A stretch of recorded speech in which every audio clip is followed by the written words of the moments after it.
Hello viewers, welcome to the grow Telugu YouTube channel. Small cap funds ఈ పేరు వినగానే మనలో చాలా మంది అరెరే ఇందులో రిస్క్ ఎక్కువ ఉంటుంది కదా, అసలు దీంట్లో మనం ఇన్వెస్ట్ చేస్తే అసలు మన క్యాపిటల్ అనేది నిలబడుతుందా అని చాలా రకాల డౌట్స్ కి లోన్ అవుతూ ఉంటాం. కాకపోతే స్మాల్ క్యాప్ ఫండ్స్ అనేవి మనం కానీ కరెక్ట్ గా ఇన్వెస్ట్మెంట్స్ చేసినట్టయితే ఈ ఫండ్స్ ఏవైతే స్మాల్ క్యాప్ స్టాక్స్ లో ఇన్వెస్ట్ చేస్తాయో ఏ కంపెనీస్ లో ఇన్వెస్ట్ చేస్తున్నాం అనేది చాలా ముఖ్యం. సో ఇటువంటి small cap stocks or small cap companies or ఈ స్మాల్ క్యాప్ ఫండ్స్ ఏవైతే ఈక్విటీ మ్యూచువల్ ఫండ్స్ ద్వారా ఇక్కడ మనం ఇన్వెస్ట్ చేస్తామో ఎంచుకోబోయే కంపెనీస్ అనేవి ఫండమెంటల్ గా బలంగా ఉండి దానికి ఎదుగుదల అవకాశాలు ఎక్కువగా ఉంది, వాళ్ళ యొక్క ప్రమోటర్స్ గానీ ఓనర్స్ గానీ చాలా మంచి తీరులోనే ఒక దీర్ఘకాలికమైన ప్రణాళికలతో వ్యవహరిస్తున్నట్టయితే తప్పగా ఇది మంచి రిటర్న్స్ అనేవి తెచ్చిపెడతాయి. సో ఈ పర్టికులర్ వీడియోలోని వాల్యూ రీసెర్చ్ వాళ్ళు అండ్ మార్నింగ్ స్టార్ వాళ్ళు ఏవైతే 2 స్మాల్ క్యాప్ ఫండ్స్ కి 5 స్టార్ రేటింగ్ ఇచ్చారో అటువంటి 2 ఫండ్స్ ని తీసుకుని మీ ముందుకు రావడం జరిగింది. ఈ ఫండ్స్ ని మనము చూడడానికన్నా ముందు అసలు స్మాల్ క్యాప్ ఫండ్స్ అంటే ఏంటి? సో నేను ఇప్పుడు చెప్పినట్టుగానే ఏదైతే equity mutual funds small cap stocks లోని ఆర్ స్మాల్ క్యాప్ కంపెనీస్ లోని ఇన్వెస్ట్మెంట్స్ చేస్తాయో, సో సెబీ యొక్క కేటగరైజేషన్ ఆధారంగా మనం కంపెనీస్ కి ర్యాంక్స్ అనేవి ఇస్తాము. Small cap stocks or small cap companies అనేవి 251 నుంచి 500 ర్యాంక్ మధ్యలో గాని ఉంటే వీటిని మనం స్మాల్ క్యాప్ కంపెనీస్ అని అంటాము.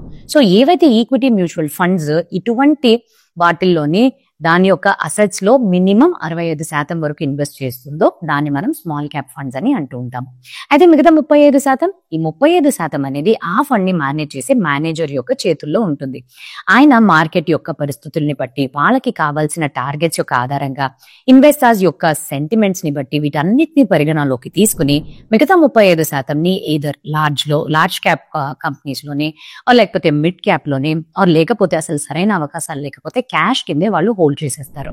సో ఇటువంటి వివిధ రకాల డిస్క్రిషన్స్ తీసుకోవడం అనేది ఈ 35%లోనే ఫండ్ మేనేజర్స్ వాళ్ళు వాళ్ళ యొక్క నిర్ణయాల్ని తెలియపరుస్తూ ఉంటారు. అండ్ చాలా వరకు కూడా ఈ 35% మేనేజ్ చేయడంలోనే ఒక స్మాల్ క్యాప్ ఫండ్ యొక్క సక్సెస్ అనేది మనం చూస్తూ ఉంటాం. అయితే ఇటువంటి స్మాల్ క్యాప్ ఫండ్స్ ఎలాగాని మనకు అర్థమైంది కదా. సో నెక్స్ట్ అసలు ఈ రేటింగ్ ఆధారంగా మనం ఎలా తీసుకున్నామో లేకపోతే ఈ 5 స్టార్ రేటింగ్ అనేది వాల్యూ రీసెర్చ్ వాళ్ళు ఎలాగ అసైన్ చేశారని తెలుసుకుందాం. సో మొట్టమొదటిది మనం చూసే ఈ పర్టికులర్ 2 ఫండ్స్ యొక్క రిస్క్ స్కోర్, రిటర్న్ స్కోర్ ఈ రెండింటిని క్యాల్కులేట్ చేయడం జరిగింది. సో రిటర్న్ స్కోర్ నుంచి రిస్క్ స్కోర్ ని తగ్గించుకున్న తర్వాత ఏదైతే మనకి స్కోర్ అనేది లభిస్తుందో దాన్ని మనం కాంపోజిట్ స్కోర్ అని అంటాం. ఈ కాంపోజిట్ స్కోర్ గానీ కంపెనీస్ ఆర్ ఈ పర్టికులర్ వాల్యూ రీసెర్చ్ వాళ్ళు చేసే ఏదైతే రీసెర్చ్ ఉంటుందో దాంట్లోని రిస్క్ అడ్జస్టెడ్ పర్ఫార్మెన్స్ ఏదైతే కంపెనీస్ యొక్క రిస్క్ అడ్జస్టెడ్ పర్ఫార్మెన్స్ అనేది లభిస్తుందో ఈ ఫండ్ది అది టాప్ 10% లో ఉన్నట్టయితే అటువంటి స్మాల్ ఫండ్స్ ని ఎంచుకొని వీళ్ళు 5 స్టార్ రేటింగ్ ఇవ్వడం జరుగుతుందన్నమాట. అండ్ వీళ్ళు దీనికోసము కేవలము ఒక 3 years 5 years కాకుండా ఈ రెండిటి యొక్క వెయిటేజ్ కింద వీళ్ళు ఇస్తున్నారు. అంటే 5 years యొక్క రిటర్న్స్ ఎలాగొచ్చినాయి దానికి ఒక 60% వెయిట్, 3 years రిటర్న్స్ ఎలాగొచ్చినాయి దానికి ఒక 40% వెయిట్ తీసుకుని ఒక కాంపోజిట్ స్కోర్ ని అరైవ్ చేసుకున్న తర్వాత వీళ్ళు మనకి ఈ రేటింగ్స్ అనేది ఇవ్వడం జరిగింది. సో ఇంకెందుకు ఆలస్యం, సో అటువంటి 2 స్మాల్ క్యాప్ ఫండ్స్ అనేది ఏంటి అనేది ఈ వీడియో ద్వారా చూసి తెలుసుకుందాం. నేను సిఏ హిరణ్య అండ్ మనం చూడబోయేది 2 స్మాల్ క్యాప్ ఫండ్స్ ఏవైతే 5 స్టార్ రేటింగ్స్ పొందాయో value research and Morningstar యొక్క ఆధారంగా.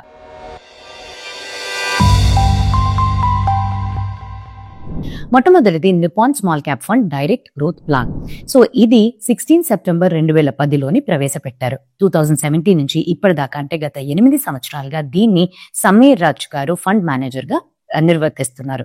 అయితే ఈయన వచ్చిన తర్వాత ఈ పర్టికులర్ స్మాల్ క్యాప్ ఫండ్ అనేది ప్రస్తుతం దీని యొక్క అసెట్స్ అండర్ మేనేజ్మెంట్ 66,600 crores. అంటే ఇదే మొట్టమొదటి స్మాల్ క్యాప్ ఫండ్ కేటగిరీలోని 50,000 crores మార్క్ ని క్రాస్ చేసింది. అండ్ ప్రస్తుతం ఇదే స్మాల్ క్యాప్ ఫండ్ ఏదైతే లార్జెస్ట్ అసెట్ అండర్ మేనేజ్మెంట్ తో వాళ్ళ యొక్క ఫండ్ ని నిర్వర్తిస్తున్నారు అనేది. సో ఈ యొక్క ఫండ్ పోర్ట్ఫోలియోలోని టాప్ 5 స్టాక్స్ ఏంటి అండ్ టాప్ 5 సెక్టార్స్ అండ్ దాని యొక్క పర్సంటేజెస్ విషయానికి గానీ వచ్చినట్టయితే మొట్టమొదటిది multi commodity exchange India limited 2.49%, HDFC bank limited లో 2%, కిర్లోస్కర్ బ్రదర్స్ లిమిటెడ్ లో 1.58%, కరూర్ వైశ్య బ్యాంక్ లో 1.28%, ఇలాంటిస్ బెక్ ఇండియా లిమిటెడ్ లో 1.24%. సో ఇవి స్టాక్స్ పరంగా వీళ్ళ యొక్క అలొకేషన్. అండ్ టాప్ 5 సెక్టార్స్ పరంగా వీళ్ళ అలొకేషన్ గానీ చూసినట్టయితే industrial products 7.7%, consumer durable 7.4%, bank 6.56%, electrical equipment 6.41%, auto components 5.87%. ఎప్పుడు కూడా మనం ఒక మ్యూచువల్ ఫండ్ వీటి గురించి మాట్లాడుతున్నప్పుడు రేషియోస్ అనేవి చాలా ముఖ్యమైన పాత్రని వహిస్తాయి. మొట్టమొదటి రేషియో మనం తెలుసుకోవాల్సింది ఏంటంటే స్టాండర్డ్ డీవియేషన్. సో ఈ పర్టికులర్ బెంచ్ మార్క్ తో గానీ మనం పోల్చి చూసినట్లయితే ఈ ఫండ్ యొక్క రిస్క్ అనేది ఎంత ఉందని. సో దీన్ని గానీ నిపాన్ స్మాల్ క్యాప్ ఫండ్ కి స్టాండర్డ్ డీవియేషన్ పర్సెంటేజ్ ని చూస్తే 16.69% ఉంది. అండ్ ఇండస్ట్రీ యొక్క ఆర్ బెంచ్ మార్క్ యొక్క యావరేజ్ 15.31, అంటే బెంచ్ మార్క్ కన్నా ఇది ఎక్కువ రిస్కీగా ఉందని చెప్పుకోవచ్చు. రెండవది బీటా. బీటా అనేది డైరెక్ట్ గా మార్కెట్ తో పోలిస్తే అసలు ఈ ఫండ్ ఎంత వాలటైల్ గా ఉందని తెలుసుకోవచ్చు. సో ఇక్కడ నిపాన్ స్మాల్ క్యాప్ ది 0.85, అంటే మార్కెట్ కన్నా తక్కువ వాలటాలిటీ.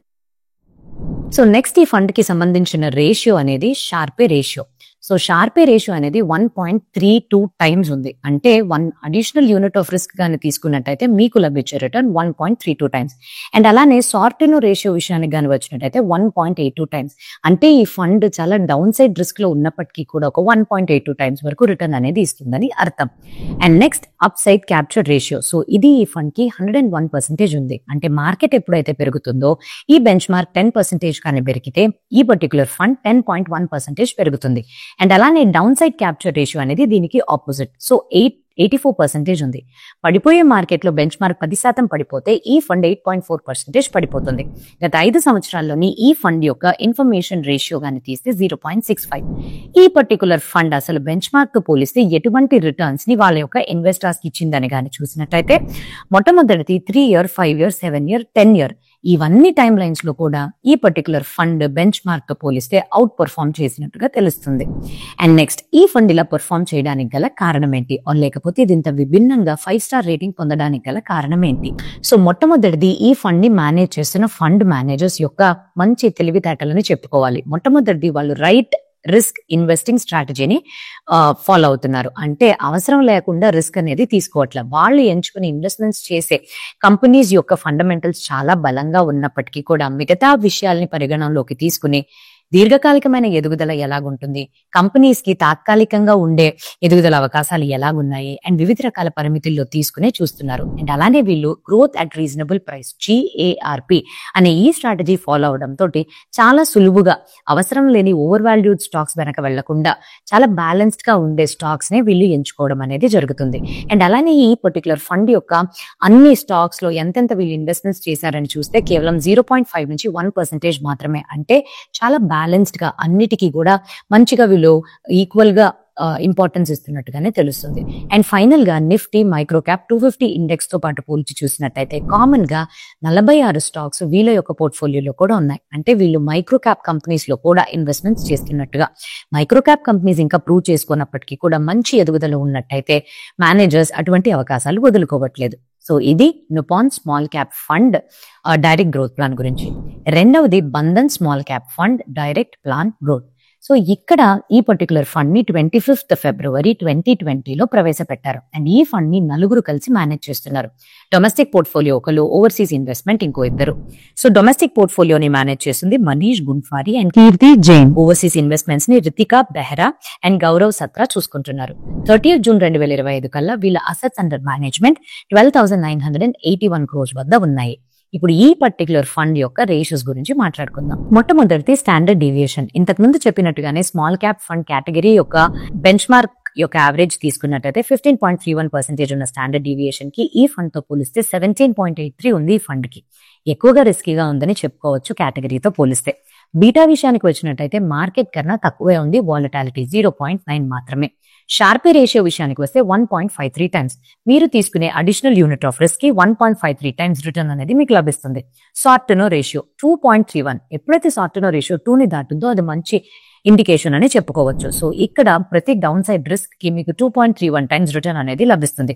గత 5 years లో వీళ్ళ యొక్క ఇన్ఫర్మేషన్ రేషియో తీసుకుంటే 0.62 ఉంది. అలానే అప్వర్డ్ క్యాప్చర్ రేషియో విషయానికి వస్తే 100%. పెరిగే మార్కెట్ లో బెంచ్ మార్క్ 10% పెరిగితే ఫండ్ కూడా అలానే పెరుగుతుంది.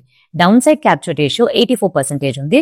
మన నిపాన్ ఫండ్ లాగే పడిపోయే మార్కెట్ లో బెంచ్ మార్క్ 10% పడిపోతే 8.4% ఈ పర్టికులర్ ఫండ్ కూడా పడిపోతున్నట్టుగా తెలుస్తుంది. వీటితో పాటు ఈ ఫండ్ యొక్క పర్ఫార్మెన్స్ విషయానికి గాని వస్తే 1 year, 3 year, 5 year ఈ 3 టైం ఫ్రేమ్స్ లో కూడా వీళ్ళు బెంచ్ మార్క్ ని దాటుకుని ఇన్వెస్టర్స్ కి మంచిగా ఆదాయాన్ని తెచ్చిపెట్టారని తెలుస్తుంది.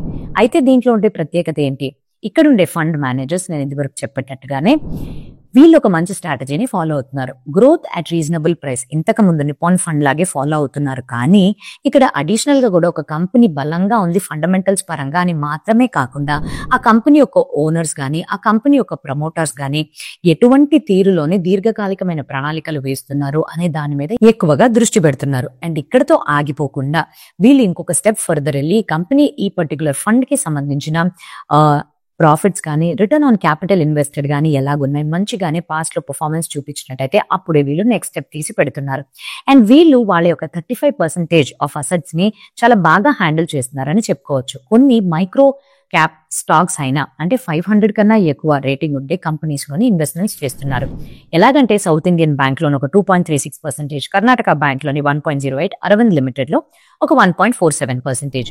ఈ పర్టికులర్ మైక్రో క్యాప్ కంపెనీస్ అనేవి ఇప్పుడు ఎక్కువగా తెలియకపోయినా, మార్కెట్ లో అంత ఎక్కువగా స్థిరత్వాన్ని పొందకపోయినా కూడా మంచిగా ఎదుగుదల అవకాశాలు ఉండే కంపెనీస్ ని ఎంచుకుని పెడుతున్నారు.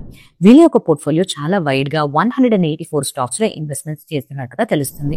అండ్ అలానే వీళ్ళ యొక్క మొత్తం పోర్ట్ఫోలియోలో 16% వీళ్ళు ఇంకా క్యాష్ లోనే ఇన్వెస్ట్ చేసినట్టుగా తెలుస్తుంది. అంటే సరైన అవకాశాలు రాకపోతే తొందరపడి ఎక్కడో ఒక చోట ఇన్వెస్ట్మెంట్ చేయడం మానేసి క్యాష్ కిందే హోల్డ్ చేస్తున్నట్టుగా తెలుస్తుంది. అండ్ అలానే large cap and mid cap stocks లోని దాదాపుగా 14% తీసుకెళ్లి ఇన్వెస్ట్ చేశారు. అంటే వాలటాలిటీని తట్టుకుని రిస్క్ ని తగ్గించుకునే విధంగా కూడా వీళ్ళు ఇన్వెస్ట్మెంట్స్ చేసినట్టుగా తెలుస్తుంది. ఈ పర్టికులర్ ఫండ్ యొక్క టాప్ 10% ఆఫ్ స్టాక్స్ కాన్సన్ట్రేషన్ చూస్తే కేవలం 19.82% ఉంది. అంటే చాలా మంచిగా డైవర్సిఫై అయిన ఒక పోర్ట్ఫోలియో అని మనం తెలుసుకోవచ్చు. సో ఇవండి ఏవైతే 2 స్మాల్ క్యాప్ ఫండ్స్ ఏవైతే వాల్యూ రీసెర్చ్ వాళ్ళతో పాటు మార్నింగ్ స్టార్ వాళ్ళు కూడా 5 స్టార్ రేటింగ్ అనేది ఇచ్చారు. సో ఎలా ఇచ్చారు, స్మాల్ క్యాప్ ఫండ్స్ అంటే ఏంటి, అండ్ ప్రత్యేకంగా ఈ 2 ఫండ్స్ లోని ఎటువంటి రేషియోస్ ని మనం చూసాము, అండ్ ఎందుకు ఇవి చాలా యునిక్ గా భిన్నంగా ఉండి ఇంత మంచి పొజిషన్ ఆర్ ఇంత మంచి రేటింగ్ ని సంపాదించుకోగల కారణాలు వెనక అని చెప్పాను కదా. బట్ ఫైనల్ గా ఎక్స్పెన్స్ రేషియోని తెలుసుకోకుండా ఈ వీడియో ముగించకూడదు. సో మొట్టమొదటిది నిపాన్ స్మాల్ క్యాప్ ఫండ్ యొక్క ఎక్స్పెన్స్ రేషియో 0.64 అండ్ అదే విధంగా బంధన్ విషయానికి వస్తే 0.39. బట్ ఇది మాత్రమే పరిమితిగా ఎంచుకోకుండా మిగతా విషయాల్ని కూడా తీసుకుని మీ ఫినాన్షియల్ అడ్వైజర్స్ ని సంప్రదించుకున్న తర్వాతే వీటిలో ఇన్వెస్ట్మెంట్స్ చేయాలా లేదా అనే డెసిషన్ మీరు తీసుకోవాలని కోరుకుంటూ, ఇది ఒక మంచి వీడియో, ఒక రికమెండేషన్ పర్పస్ కోసం మాత్రం ఎటువంటి విధంగా కాకుండా ఒక ఎడ్యుకేషనల్ కంటెంట్ గా మాత్రమే మీరు వ్యూ చేయాలని కోరుకుంటూ, ఇంకా మంచి వీడియోతో మీ ముందుకి రావడానికన్నా ముందు have a happy and very safe investment. Thank you.